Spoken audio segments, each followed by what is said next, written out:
What you are about to hear is balls. Just balls.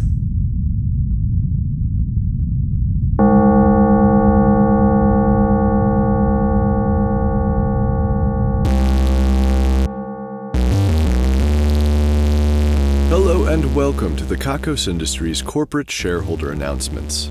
My name is Corin III and I am CEO. I say that for the new shareholders.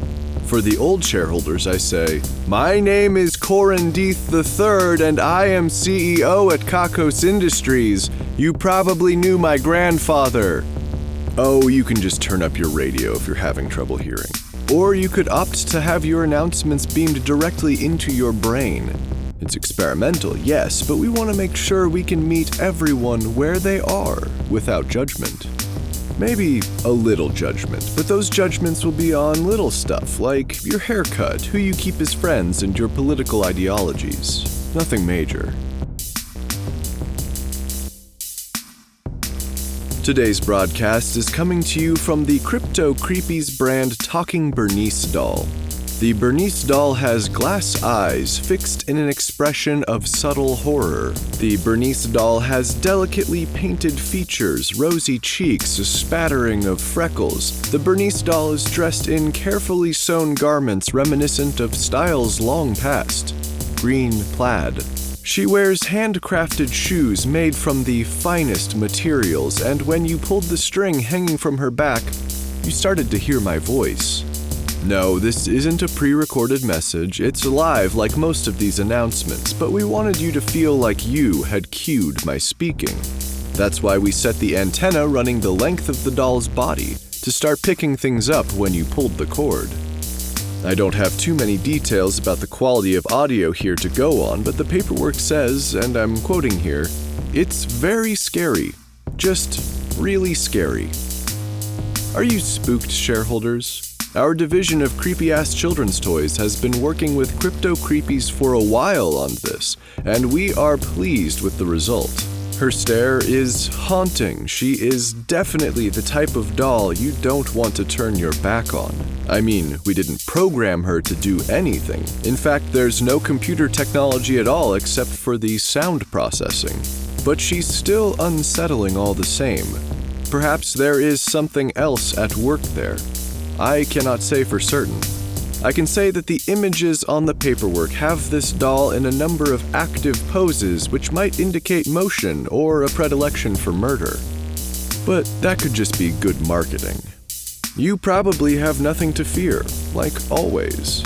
I must remind all of you listening that this broadcast is exclusively for Kakos Industries shareholders. If you are not a shareholder, then you should get away from that doll as quickly as you can. That is not a talking Bernice doll, that is a talking Margot doll, and like all Margots, that doll has the potential for heinous things. I cannot say why you have earned this doll from us non-shareholders, but you will wish to rectify whatever it is you have done quickly before the Margot doll starts to wreck your shit. Or wreck you.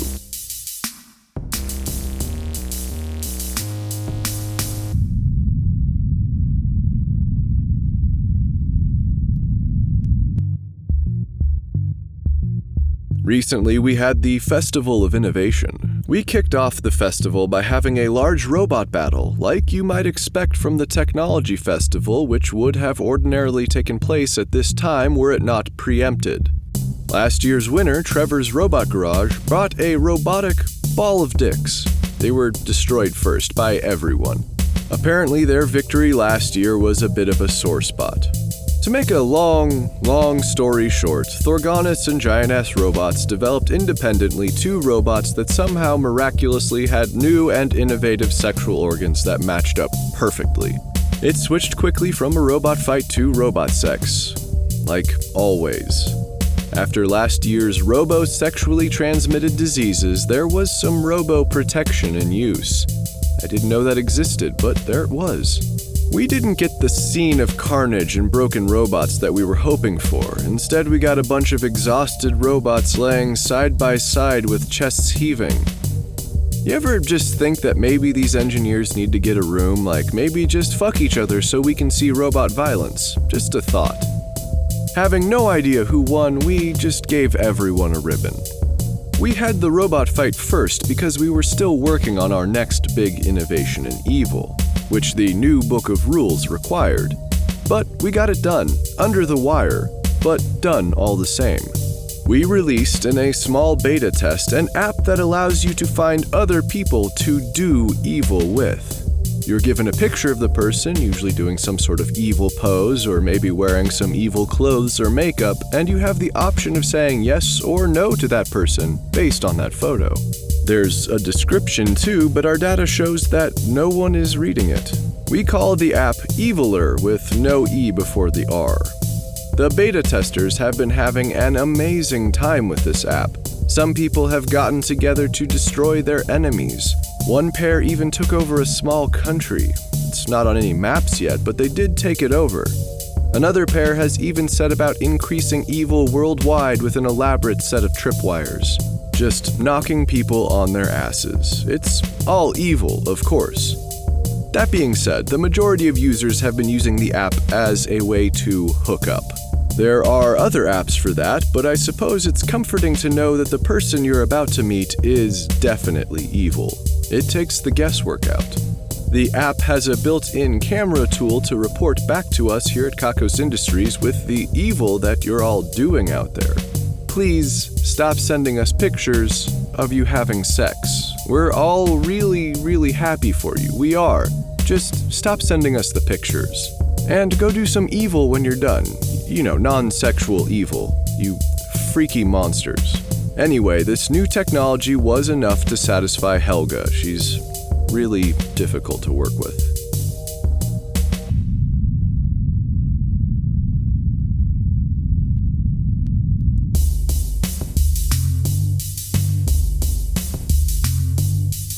Last year around this time, we had the festival of falling down because you're not looking where you're going, dumbass. As you might suspect, that festival is only good once, and the Kakos Industries rulebooks have indicated that we should have the Festival of Quiet Evils instead. Shareholders, this is an oldie but an evilly. Once you walk onto the Kakos Industries property, you are forbidden from communicating with sound, and you are asked to make as little noise as possible. Practice sneaking up on people. Practice quieting your inner voices. Let the silence wash over you. We will be decorating the basement ballroom with a quiet theme. You know, subdued colors, low lighting, foods that can be eaten without crunching. We will also be decorating with a number of horrors that will really test your abilities not to yelp with fright. They won't be obvious, of course, but you will find them. We encourage you to practice your sign language and pantomime skills. Writing is also allowed, but please be careful not to make too many scratching noises with your pen. The Mega Cougars will get you if you make too much noise. Did I forget to mention the Mega Cougars earlier? I always forget to mention the Mega Cougars. Yes, if you make noises, you may be mauled. When you are being mauled, we ask that you try to keep it down for everyone else's benefit. It's not just your party, you know, we all have to share it. Then we're all going to dance to the music in our heads.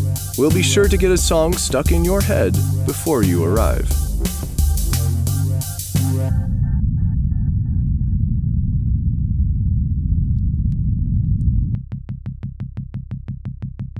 Shareholders, in an effort to introduce you to more of the evil we do, we're starting a new segment. We're calling it the Kakos Industries Employee Spotlight. We want to take the time to identify an employee that is not just doing evil better, but doing evil best. Today we have selected Tonia Wilson from the Division of Green Energy.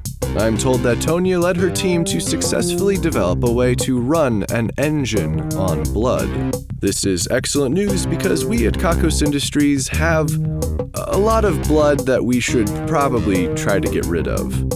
Now it will help to run our heating and cooling here at Kakos Industries. I understand that one side effect of this technology is water from the blood turning to vapor in the air. Please don't think of this as breathing in the blood from your fallen comrades. Think of it instead as a break for your sinuses. Tonia has been given an award for being spotlighted here, and we've increased her cubicle size by 6 inches in each direction. I am told that her cubicle was up against a wall, so now her cubicle extends 6 inches out of the building. This extra 6 inches has neither a ceiling nor any flooring and instead is just a hole to the outside world, which is both dangerous and a bad idea for our heating and cooling costs. Luckily, one of our employees recently found a solution to that problem. Thank you for your excellent work, Tonia.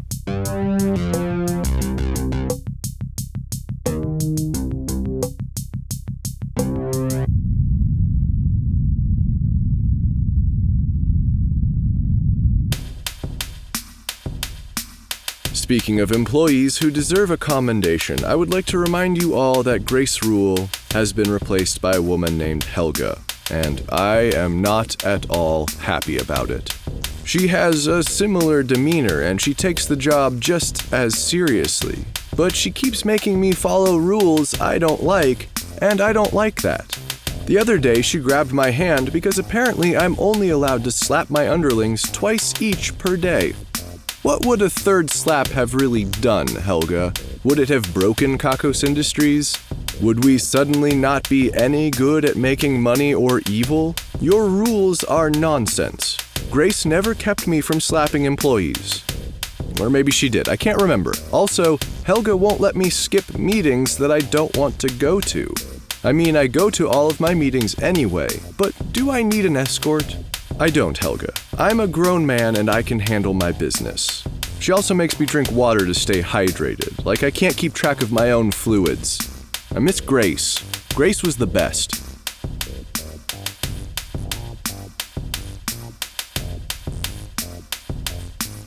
So you might remember that King Leopold of Evilon interrupted my last broadcast. And the couple before that. He recently made me Queen of Evilon through some strange technicality. Anyway, Leopold showed up to take me back to Evilon. We hosted a polite meal for him and his servants. His servants are, as expected, missing quite a few pieces. And he's looked better. We poisoned all of them, so that should be enough of that. Though I suppose being queen was kind of nice. Oh well. The crown now moves on to...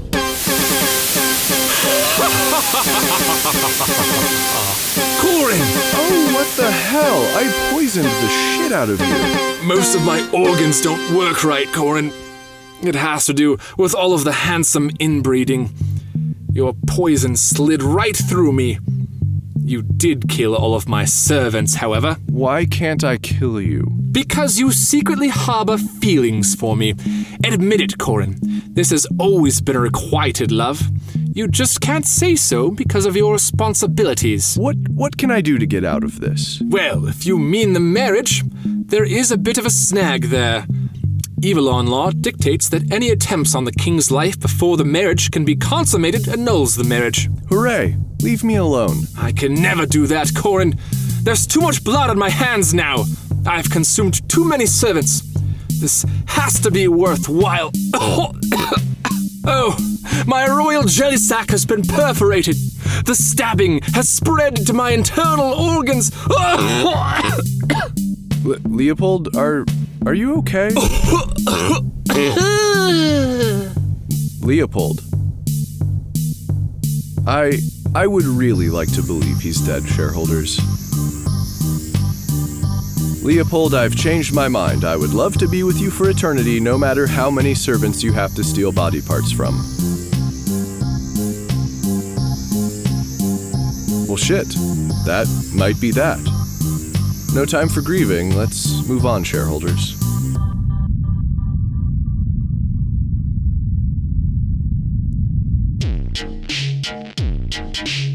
AD has won this week's Ruin a Life drawing. As a result, the life of A's nemesis will be ruined. AD has selected JK as their nemesis. Do we have any details on either of these people? Gender, personality, nothing? Okay. We spun the wheel of misery and landed on the punishment Ultra Gourmet. From this day forward, JK will be an Ultra Gourmet. JK will be unable to enjoy simple things and simple pleasures. JK will be ruined for most experiences in life, except those that are of the highest quality. JK will find eating most meals to be pointless. JK will spend all of their money trying to satisfy this pickiest of palates. Things will spin wildly out of control from there. For good measure, AD will become unable to experience the difference in high-quality things. Congratulations on the win, and best of luck.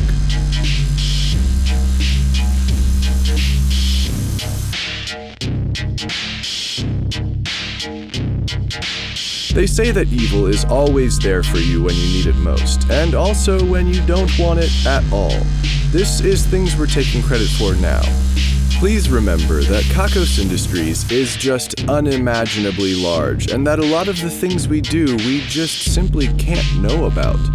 That being said, we're relatively confident that these things sound like things we would probably do if given the chance.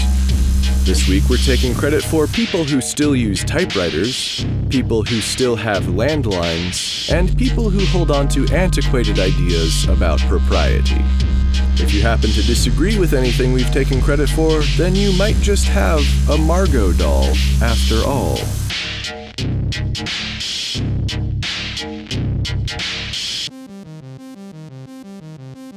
And that brings us to the end of today's broadcast. In a few moments, you should take your talking Bernice doll and set her outside of your home.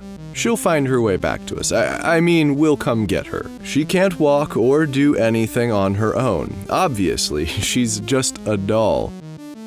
Might want to lock the doors and windows all the same. At least until she loses interest.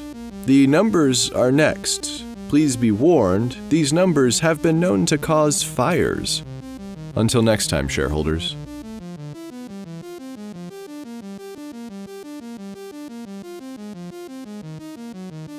$11, $12, $13, $15, $16, $17, $19, $20, $20, $4, $20, $4, $19, $7.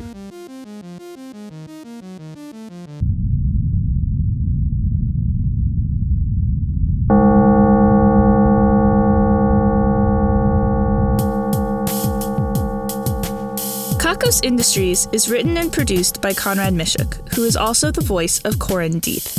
The music is also composed by Conrad Mishuk. The introduction is read by Kim Aiello, and the credits are read by Hannah Jones, who is currently hanging upside down like a bat. Special guest appearance in this episode by Andrew Bucher. Check out kakosindustries.com for more episodes. There's also transcriptions if you'd rather read the Kakos Industries announcements. That's KAKOSINDUSTRIES.com. Please check out store.kakosindustries.com for merchandise and special offers. Questions, comments, or a strong desire to collaborate? Drop us a line at inquiries@kakosindustries.com. If you like Kakos Industries, be sure to rate and review us on your favorite podcasting service.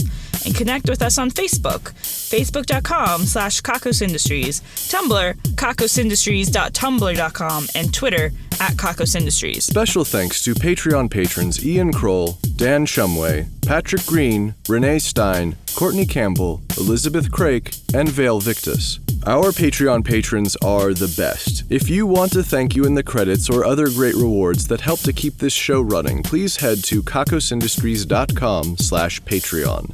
That's Patreon, Patreon. If you are feeling down after this broadcast, have you considered spending more time with your hobbies?